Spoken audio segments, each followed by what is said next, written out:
Hi, I'm Shar. We're here filming Birth of a Mya-Moe, and we're at the beginning of step 6. And my job is to get the body out of its mold and give it to Gordon or Aaron, who are going to continue with step 6. So I'm going to start by removing all these clamps.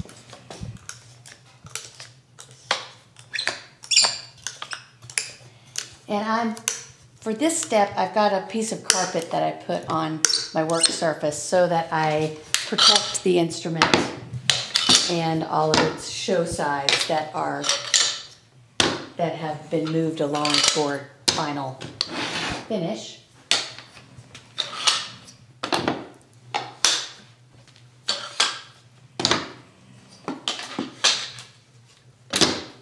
right. Remove my cawls.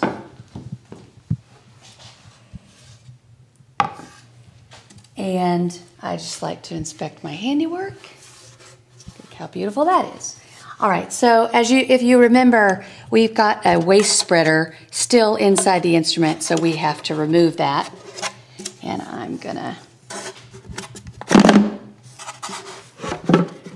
that popped out pretty easily. It's always nice. Then it's the very careful removal of the pieces without damaging any of the... So we had Ben make these little spreaders. They're made from parts that you can get at the hardware store. I'll just show you them. But they're nice because they come apart, and they have to, otherwise you can't get them out of there. Okay, I'm going to just push this a little bit so that I have good clearance, because I'm going to route the back first. So we're going to walk over to the downdraft table, where I have another piece of sort of protective foam here. I'm going to turn this on. After I turn it on, it's going to get noisy, so I'll just tell you what I'm going to do.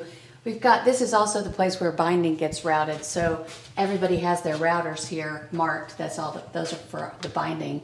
But the body routing is right here. So I'm going to pull this router down. And it's already set. And that's just you know what that is a straight cut bit. Laminate. We need to turn it so I can see. Yeah. With a bearing on the bottom. It's just a flush cut bearing. And so what we're doing here is just going around the instrument, trimming off the excess. And I'm going to get here, it so you can this down like see. That. Okay, hang on. Yeah. So it's going to trim off that excess. And that's going to allow us to get it out of the mold. We're not looking for perfect trim here, because soon after we're going to clean it up on the sander. But we need to get it out of the mold and trim off most of that excess. All right. And I also make sure that I don't have any dust on the back of my instrument, and I don't have any dust right here, so that I don't introduce scratches to the instrument. So.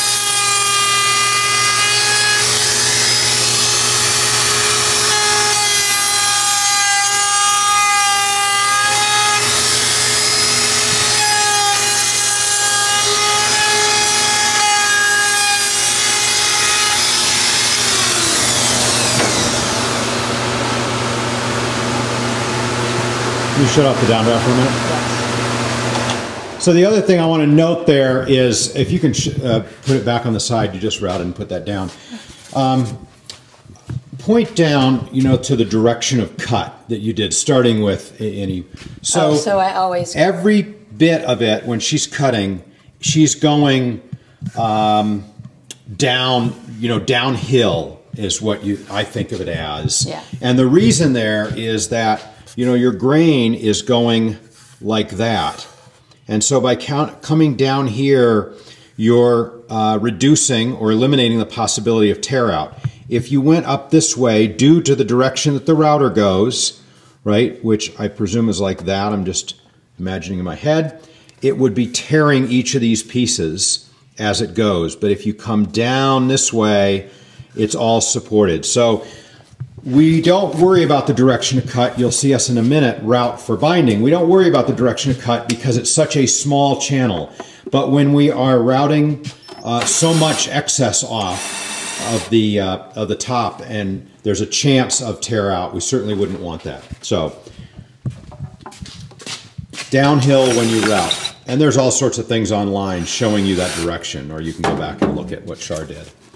I need to get this body out of the mold now. So we've got screws on the end of these molds. It's really tight in there, which is good. I like that. Just loosening that up so I don't damage it. Very carefully here. I mean, it's just a perfect fit, and you can't see it, but her fingers are underneath, and she's pushing up, not in the center of the back at all, but on the edges where it's all supported by the side. You can put a good bit of pressure on that and not worry too much about it. But she's kind of wiggling it side to side till it pops out.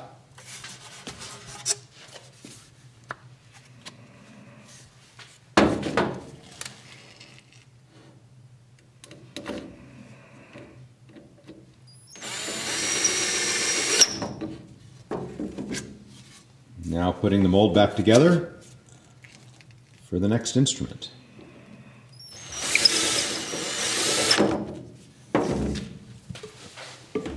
All right. Very good. Now I'm gonna route off the top edges just like I did before. And again, she'll be going downhill, so I'm just gonna point to each place she's gonna go, like starting, I'll back up a little bit, starting in that upper bout. Start here and go downhill around that corner, downhill, then downhill, then go to that peak, downhill, downhill, etc. Okay. Downdraft on? Right. Of course. I don't normally turn off the downdraft in between.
Take the body and the mold back over.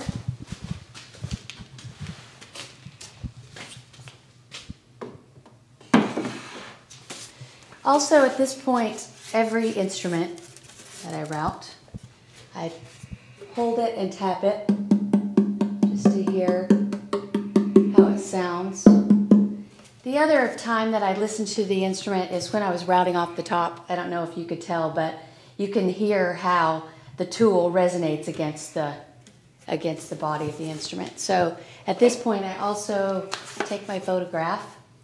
Even though step 6 is not done yet, this is the point where we photograph things. So bring up iShop here.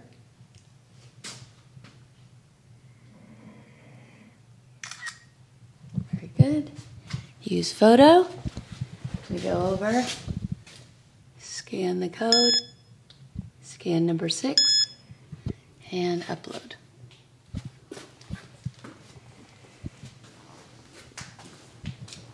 All right, and then we're going to be on to the next part of step 6. Step 6 is a long one. One last thing that I do is sorry. I check the squareness of the neck, which looks really good here. And I will check around to see, you know, that everything is looking square. And in all these Everything checks, the looks great. tapping that she did, the listening while she's routing, you know, there's nothing that's going to be changed on this instrument. There's nothing that's going to be adjusted. But Char's now done this on well over 1,000 instruments, and it's all part of building up kind of this internal library of sounds and tones and shapes so that as she does each one, she can understand it and hone it. All right, it's gonna go in its drawer here and be ready for the next step. Thanks.